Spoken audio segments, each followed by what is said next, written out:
Hey, help support the show by joining the Patreon or becoming a YouTube member. Also hit that like button to subscribe if you want more Cavs-focused content. You know, today's game to me was a sneaky, important game to watch because you want to see how a Cavs team responds the day after they have such a breakthrough victory, right? Are they with now the burden of expectations placed on them and with people paying attention to them and talking about them at a level that has not been happening beforehand, and also coming off of the energy of what was one of the more memorable regular season contests, especially like considering this wasn't like on a elevated stage. You know what I mean? Like it wasn't like Christmas Day. It wasn't an MLK Day game.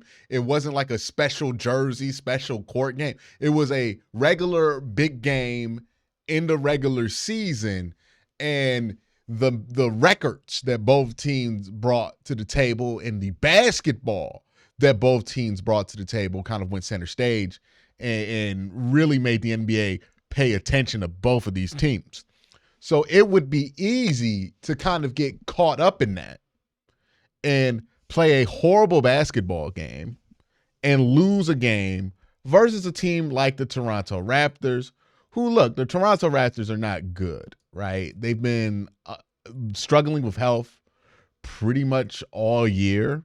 Let's see what they've done in their last 10, right?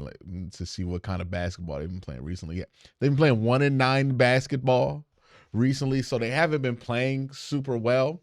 But what they are is a talented group, and if you sleep on a talented group, they're going to burn you in the NBA, especially on a back-to-back. Now, I do believe Toronto is also coming off a back-to-back as well.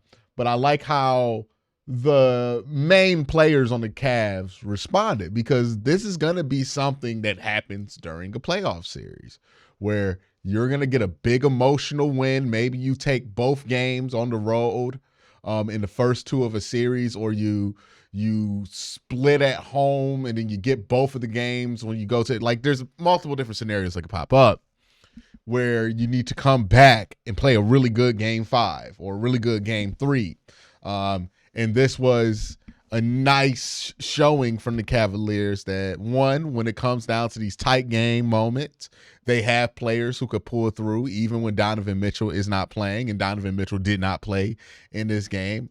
Also, I thought this was a big game for Darius Garland, right? Because Darius Garland doesn't always get to score as much as he wants to, right? Like, he kind of has to work on delegating the load and making sure other guys are involved. And he certainly did that tonight, had 9 assists to go with his 40 points.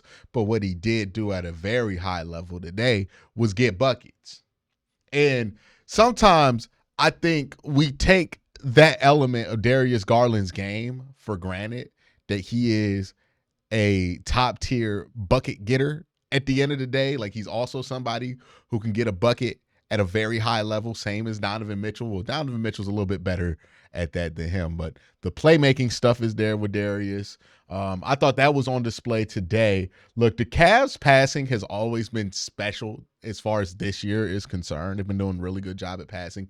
It's starting to reach a different level of chemistry where it doesn't even feel like these guys are conscious about these passes, that they're just able to make some of the most ridiculous tosses to each other that you've seen, especially in congested areas. The way that they were getting Evan Mobley the ball today, I thought was fantastic. And Evan Mobley also played well. 21 points, 11 rebounds, 6 assists. He might be a close to triple-double guy at the end of the day, because he can dribble, pass, shoot, all those things, and he can rebound. He's long. He might be a triple-double guy in the future here. Again, the ceiling is the roof when it comes to Evan Mobley. Shout out to Michael Jordan. 18 points for Jared Allen. He's been playing some magnificent basketball lately. He went 18 and 15 today. Had himself 3 assists, 2 blocks. Look, man, I forget who said this. Right, I think it might have been Abby Mueller. So shout out to Abby. Make sure you subscribe to her channel, Just a Girl from Cleveland. But I remember she said, it's weird how people act like Jared Allen can't get better when he's not that old. And I think she said that a couple of years ago when Jared Allen was like, I think he was like 25, right? Let me double check that. I think Jared was like 25. Yeah, Jared's 26 now. She said it when he was like 24. And she was like, it's weird how people act like Jared Allen can't get better. And she was right about that, because you watch Jared Allen and you're like, man, he is so much better than he was when he first got to Cleveland or when he was in Brooklyn. Like, his offensive game, his ability to finish around the rim and finish creatively. He had a couple very creative finishes around the hoop here that make me look at him and go, okay, I have no concerns about him in the playoffs. I don't care that the lights got bright a couple of years ago. He's gotten significantly better than he was 2 years ago. The same way Evan Mobley has gotten significantly better than he was 2 years ago. And if you're asking yourself the question, hey, why is it that those two did not work a couple of years ago, but now they seem to work so well together? The answer is there. They both got better, right? Evan got better. Jared got better.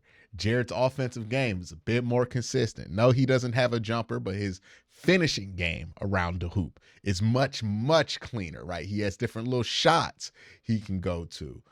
His rebounding game has gotten better. He's just gotten stronger, better, more attentive. Awesome. Awesome stuff there that you've seen from Jared Allen. Awesome stuff that you've seen from the development of Evan Mobley. Awesome stuff that you've seen from Darius Garland. And shout out to Karis LeVert, who I think played a really good game in this one. 18 points, 6 of 12 from the field, 4 of 9 from 3. Really made some clutch buckets down the stretch to make sure the Cavs closed this one out versus the Raptors. And look, the Raptors, they came to play in this one. They had some players shoot out of their mind. What was it? Chris Boucher just shooting crazy. I was like, who is this Boucher dude? Like, I couldn't have been the only one. He was literally doing everything. He was the Raptors' best player tonight. I'm not even joking. He was definitely the Raptors' best player tonight. Played 27 minutes, 23 points, was 9 of 14. Now, I don't know if this was like a random night from like a regular role player or if like Chris Boucher be doing stuff like this on a regular basis. It doesn't appear that he does, because I could have sworn he was a 50% three-point shooter the way he was shooting the three today. But you got some outlier performances that you had to deal with from the Raptors, right? Boucher went 5 of 8. Jamal Sheed went 3 of 3 for 15.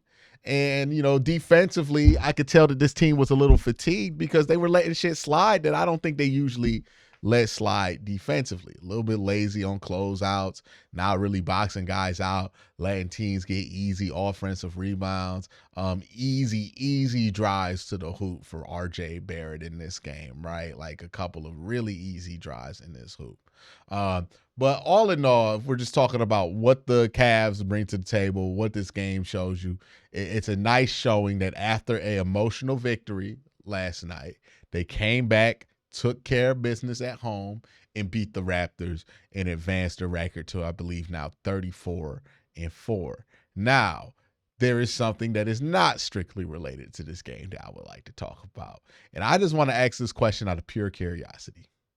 Am I the only one who notices that Evan Mobley really don't like Scotty Barnes?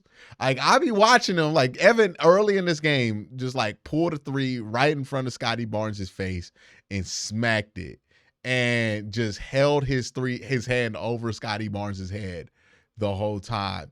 And the reason that's significant is that Evan Mobley does not act like that. But when it's Scotty Barnes, man, he don't like that, man. Like, I just want to ask this question, because I feel like I'm crazy, because I feel like I'm the only one who's noticed this with Evan and Scotty. But y'all let me know. Does Evan Mobley dislike Scotty Barnes? Is that like a playful thing, or is that like serious beef that they got going on there? Because Scotty be chirping crazy. I'd said before, I think Scotty Barnes is the NBA version of Greg Newsom, like where like people just don't seem to like him for whatever reason, because of how much trash that he talks on the court that seems to be the same thing with Scotty Barnes. Like, people really don't like him. And yeah, it's just interesting that the only times I've really seen Evan like kind of get out of character a bit is when Scotty Barnes is involved. So y'all let me know what y'all think about that. But again, another Cavs victory. Cannot complain. This team continues to show how good they are every time they get out on the court. Tough situation after a very, very emotional victory last night to get out here and play. I mean, this is a trap game with a capital T. Cavs came out here, took care of business in the fourth quarter, and Darius Garland, again, showed you, hey, if it comes down to it, you need a guy to get a bucket in the fourth quarter, and Donovan Mitchell's not hitting those buckets, you got Darius Garland too, right? And that's what part of what makes this team special. But y'all let me know what y'all think in the comment section down below. Have a great day. Have an even better night. Peace.